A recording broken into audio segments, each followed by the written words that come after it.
Aqui o centro de pesquisa, a ideia do centro de pesquisa é a gente testar planos de nutrição, testar formas de aditivos diferentes, para ver se aparece um novo aditivo que está funcionando na Europa, a gente testa aqui no Brasil, está funcionando nos Estados Unidos, a gente faz esse teste aqui dentro do país, para ver se a gente consegue ter o mesmo efeito. Então, produtos lácteos, ingredientes alternativos, sempre estão testados no centro de pesquisa.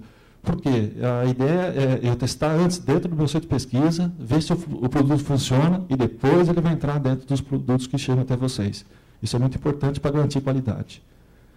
Falar um pouquinho para vocês a questão do mercado e um plano, um projeto que a gente está fazendo, essa questão de levantar os custos a nível Brasil. Vamos passar rapidamente para vocês. Aqui só para mostrar a situação, os dados da BIPEX demonstram que esse ano aqui não há um crescimento da produção, né? E que talvez a partir de 2011, 2012 vai ocorrer esse aumento de produção. E se espera que talvez vai crescer entre 2% a 3% em 2011.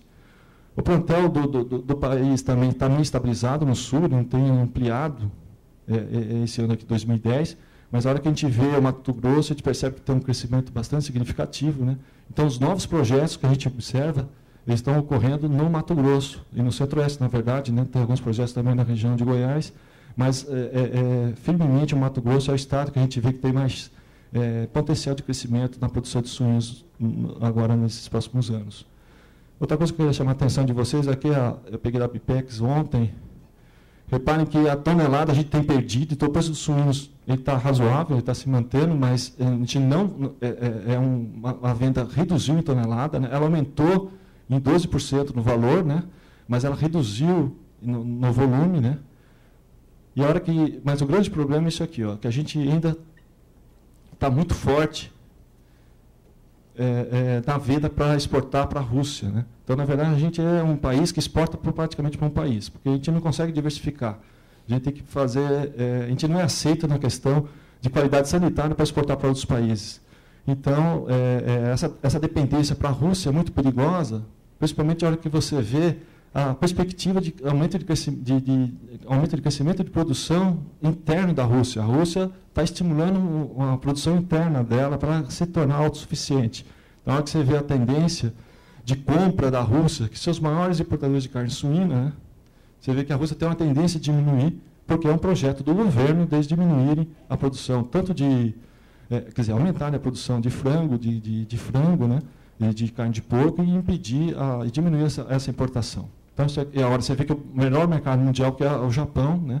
Mantém essa tendência de importação, mas o Brasil não consegue acessar esse mercado, porque nós temos alguns problemas sanitários que a gente tem que resolver. Então, depois eu vou deixar para o Osler esmiuçar melhor. Mas, e o que chama a atenção da gente é que o Brasil aumenta a produção, se a gente vê aqui, esses últimos anos, entre 2000 e 2008, aumenta a produção em 20%, o consumo interno cresceu apenas 4%, e a exportação cresceu em 313%. Então, a gente, na verdade, aumenta a produção baseada em exportação. E isso realmente não é um caminho muito interessante. Agora, pensando que a gente tem essa tendência, a gente é um país interessante para exportar. Se o Brasil conseguisse, pelo menos aqui um fator, erradicar a febre aftosa no país todo, ser considerado uma nação livre de aftosa. E esses aqui são os principais importadores do nível mundial e a exportação atual do Brasil. O estudo da BIPEX, eles esperam que se o Brasil controlasse a febre aftosa do nível de Brasil, a gente ia conseguir passar das 530, 600 mil toneladas para 1,7 milhões de toneladas. Então, a gente realmente teria uma participação bastante interessante em outros mercados a nível mundial. Então, mostra que o Brasil tem que realmente investir nessa questão de controle das doenças para poder ele ter uma penetração muito maior nos mercados europeus, principalmente, e Japão, que é um mercado bastante interessante. Na verdade, o Japão é muito mais interessante que o mercado europeu. Aqui, vocês também veem essa matriz aqui, que é interessante, que mostra países que são, quanto maior o ciclo, maior é a sonicultura do país, né?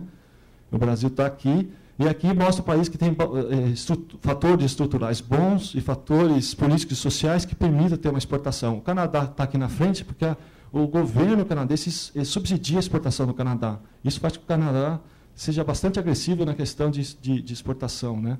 E o Brasil está aqui intermediário, né? Então, vocês percebam que países que vão ter um grande futuro de exportação, o Brasil está incluso aqui.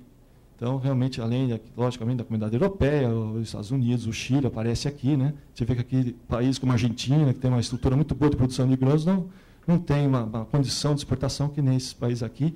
E o Canadá e o Brasil são realmente aí, grandes concorrentes aí no nível mundial aí no futuro.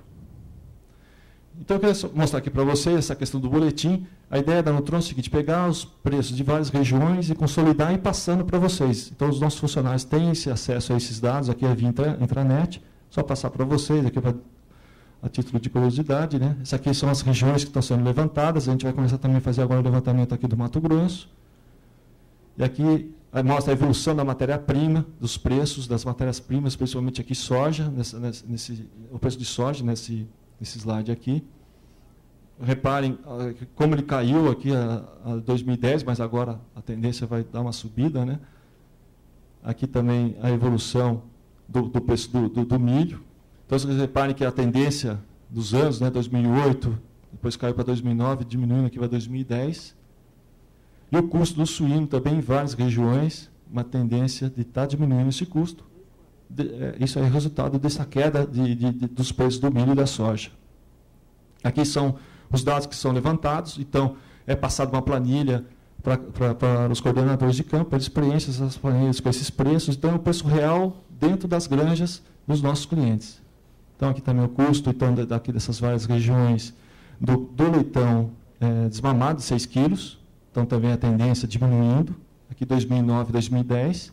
O custo do leitão na saída de creche, em torno de 22 quilos. Então, aqui também das várias regiões, mas a tendência, chama a atenção de vocês, a tendência está diminuindo esse custo, né? E aqui a evolução do preço suíno, né?